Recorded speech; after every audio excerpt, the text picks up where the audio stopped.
नेपाल सबसे ऊंचा पहाड़। तो आपका ये होटल का नाम क्या है? थामेल होम। ये इस लोकेशन का नाम क्या है? थामेल बोलता है। थामेल बोलता है। ये गोली का नाम क्या है? अमृत मार्ग, मुस्लिम गली अमृत मार्ग। मुस्लिम गली। हाँ, তো ওকে। তো এই হচ্ছে থামেল হোম। তো এই হোটেলে আমরা ছিলাম 2 দিন। তো দাম খুব কমই এবং এদের সার্ভিসও খুব ভালো ছিল। তো আজকে আমরা চলে যাচ্ছি।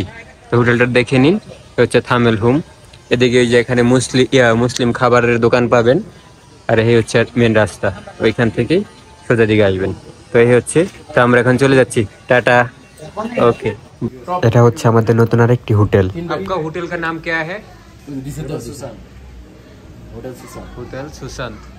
ওকে okay, thank you very much. তো আমরা কালকে এই হোটেলে থাকবো।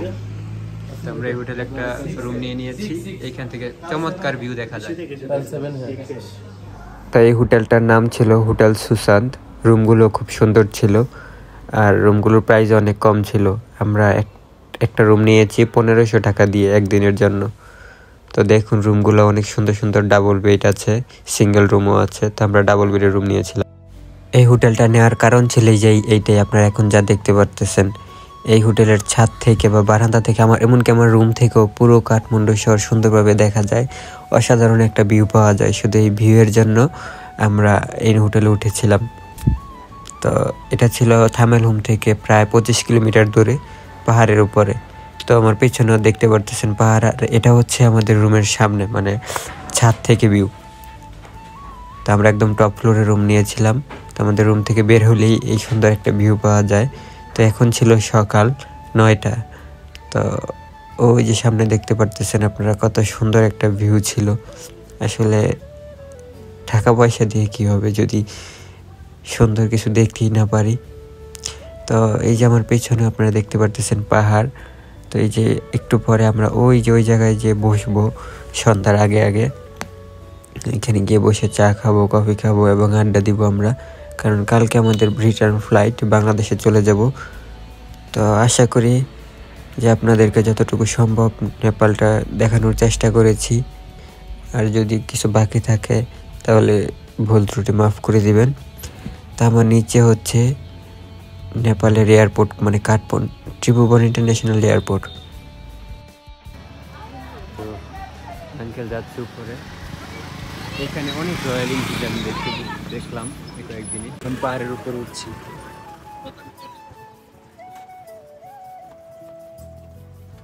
ও যেমন রাস্তা উঠে কি উপরে হইতে পারে গাড়ি।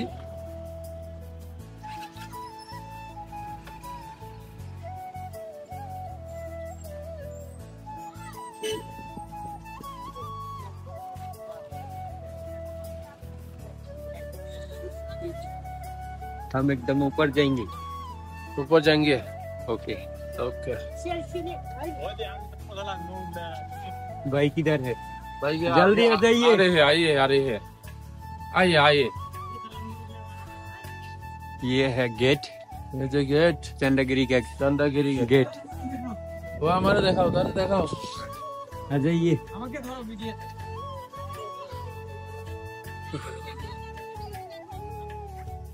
बहुत ऊंचाई पर है ये।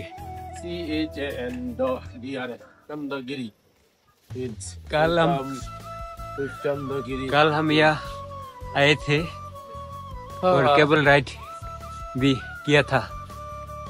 आज फिर आ गया क्योंकि जगह पालो हो हम আমি কে যা হাওয়ালে বজি वहाँ पर एक জিলি বিজি হাওয়ালো আওয়াজ বক্সি रूम लिया। ও হালো জব आज रात यहाँ पर हम स्टे करेंगे। লাগ বজি হিজবা ওলে বজো হো यान छुन छुन खान छुन যা বাগলে বজি হিজলি সি হাও नो भांची বা যা বা হালো বজি বা হালিসি yang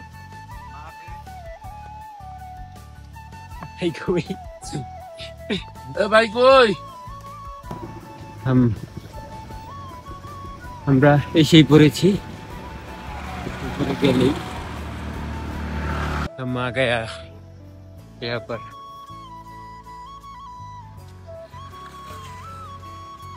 ये है व्यू।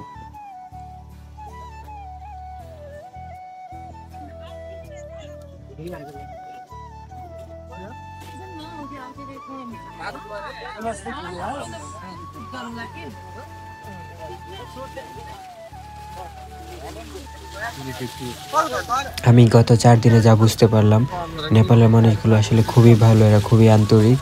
এদের কাছে আপনি যদি কোনো হেল্প চান, এরা খুব সুন্দরভাবে আপনাকে হেল্প করে দিবে। তো আমি আমার ফোনের চার্জ শেষ হয়ে গিয়েছিলো অনেকবার, দিনে আমি প্রায় 2-3 বার ফোন চার্জ দিয়েছি, কারণ ভিডিও করাতে ফোনের চার্জ তাড়াতাড়ি শেষ হয়ে যাচ্ছিলো। এবং আমি কয়েকটা নেপালি বাড়িতে গিয়ে বললাম যে আমার ফোনটা একটু চার্জ দেওয়া যাবে, তো ওরা খুব সুন্দরভাবে আমার ফোনটা চার্জ করে দিয়ে দিল। তো নেপালের মানুষগুলো আসলে খুবই ভালো। আপনারা একবার হলো নেপাল আসবেন, ভিজিট করে যাবেন, আশা করি আপনাদের অনেক ভালো লাগবে। নেপাল দেখার মতন অনেক কিছুই আছে। তো এই হচ্ছে ভিউ, আপনারা তো দেখেছেন আমার গত ব্লগগুলোতেও, আমি এখানে আরেকবার এসেছিলাম। তো এখন হচ্ছে সন্ধ্যার ঠিক আগ মুহূর্ত, তো এখন সবাই চলে যাবে। আমাদের যেহেতু নিচেই আমাদের হোটেল, তো আমরা এখানে বসে কিছুক্ষণ আড্ডা দিব, তারপর আমরা রুমে চলে যাব। তো এই জায়গায় খুব ঠান্ডা, সন্ধ্যার দিকে খুবই শীত পড়ে, সকালবেলাও খুব শীত পড়ে, তো আপনারা শীতের জামা কাপড় নিয়ে আসবেন। তো আমরা এখন সাইক্লিং করবো ওই পাহাড়ের উপর দিয়ে, রশির উপর দিয়ে ওইখানে যাবো। চলেন দেখা যাক।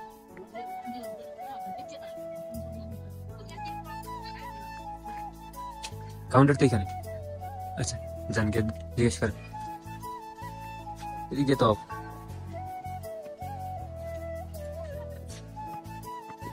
ভাই এখন রাইডিং স্যুট পরে নিচ্ছে সাইকেলে ওঠার জন্য। তো আমি উঠবো, একটু পরে আমারটাও দেখতে পারবেন। তো ওইখানে যাবো আমরা।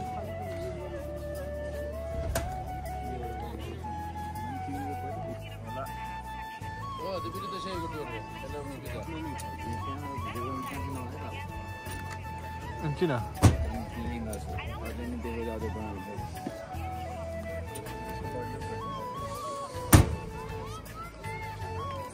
ये घुमा दो, ये लोग पूरा बंद कर।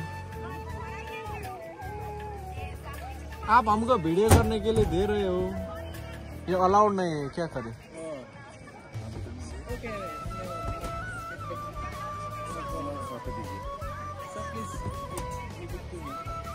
अलाउड होता तो कर देता, क्या?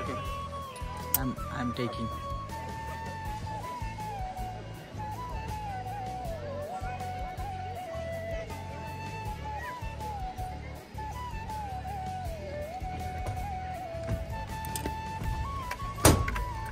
তো এইখানের এক ভাই বলছিল যে এখানে ভিডিও করা অ্যালাউ না, তারপরেও আমি ওদেরকে রিকোয়েস্ট করে আমার ফোন দিয়ে ভিডিও করলাম, যেহেতু আমি এটা ব্লগে আপলোড দিব। তো আমাদের প্রায় রাইডিং জ্যাকেটগুলো পরা শেষই, তো এখন আমরা রাইডিংয়ের জন্য প্রস্তুত প্রায়। তো এখানে আরেকটা বিষয় হচ্ছে, যদি আপনারা ওনাদের ক্যামেরা দিয়ে ভিডিও রেকর্ড করেন, তাহলে ওই ভিডিওর জন্য এক্সট্রা 300 টাকা পেমেন্ট করতে হবে। তো আমি আর ভাই দুইজনই 300 টাকা করে এক্সট্রা পেমেন্ট করে দিয়েছি ওদের ক্যামেরা দিয়ে ভিডিও করার জন্য, কারণ আমাদের ফোন সাথে নিয়ে যেতে পারবো না। তো আমরা খুবই এক্সাইটেড। তো এখনই আমরা রাইডিংয়ের জন্য প্রস্তুত। তো আসলে খুব ভয় লাগছিল, আবার খুব আনন্দ হচ্ছিল। আপনার জাস্ট একবার চিন্তা করুন, মাটি থেকে 7000 ফিট উপরে আপনি একটি রশির উপর দিয়ে সাইকেল চালাচ্ছেন, আপনার নিচে দিয়ে মেঘ ভেসে যাচ্ছে। তো এই জিনিসগুলো আসলে খুব চমৎকার ফিলিংস। তো আমরা এখন চলে যাচ্ছি, আমার খুবই ভয় লাগছিল, আবার খুব আনন্দ হচ্ছিল। তো এখন এই যে দেখতে পারতেছেন, এটা ছিল ওদের ক্যামেরার ভিডিও। তো ওদের গোপ্রো দিয়ে ভিডিও করা হয়েছিল, এটার জন্য আমাদের 300 টাকা করে 600 টাকা এক্সট্রা পেমেন্ট করতে হয়েছে। আর বাংলাদেশি টাকা নেপালি টাকার মধ্যে খুব বেশি ডিফারেন্স নেই, মেবি 11 পয়সার মতো ডিফারেন্স আছে। তো একই ধরতে গেলে প্রায় একই সমান টাকা। তো আমার পিছনে আপনারা দেখতে পাচ্ছেন ওই যে ছোট ছোট বাড়িঘরগুলো নিচে, ওইগুলো হচ্ছে কাঠমান্ডু শহর। তো এখন আমরা চলে গিয়েছি ওই সাইডে, এবং ওই সাইড থেকে আবার ব্যাক রিটার্ন আসছি। তো ভাই তো ভয়ে পুরাই অবাক, মানে কি বলবো, ভাই তো নেমে যেতে চাচ্ছিল।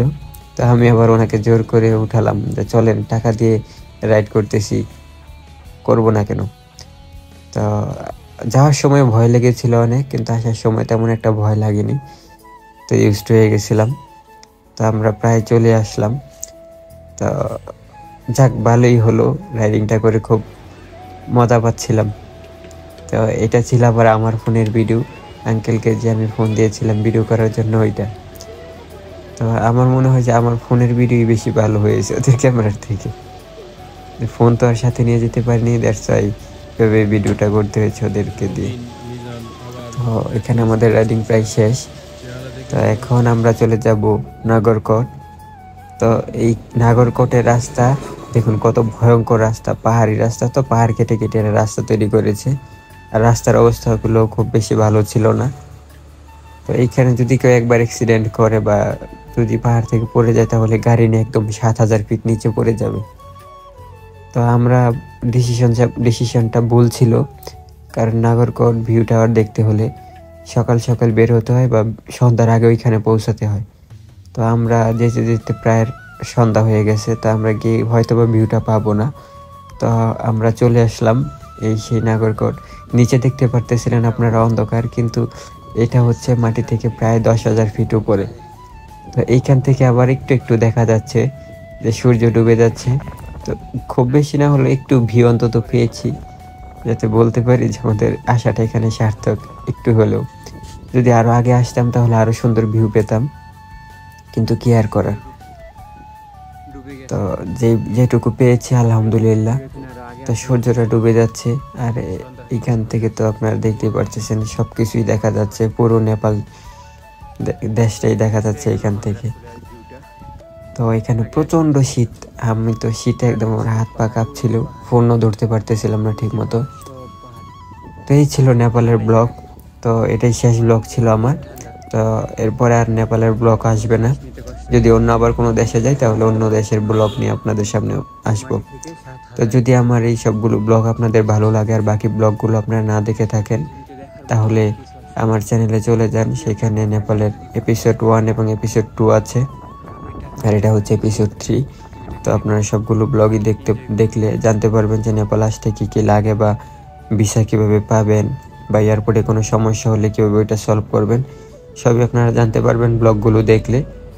তো আমি মনে করি আপনাদের সবারই একবার হলেও নেপালে আসা উচিত। আর যাদের নতুন পাসপোর্ট করেছেন, কোনো দেশের ভিসা লাগানো নেই, তারা খুব সহজে অল্প টাকার মধ্যে নেপাল এসে ঘুরে যেতে পারেন। নেপাল আসতে খুব বেশি টাকা খরচ হয় না। আপনারা বাসে বা ট্রেনেও আসতে পারেন, প্লেনেও আসতে পারেন। তো যাই হোক, সবাই চ্যানেলটা সাবস্ক্রাইব করে দিবেন। ভালো থাকবেন। আসসালামু আলাইকুম।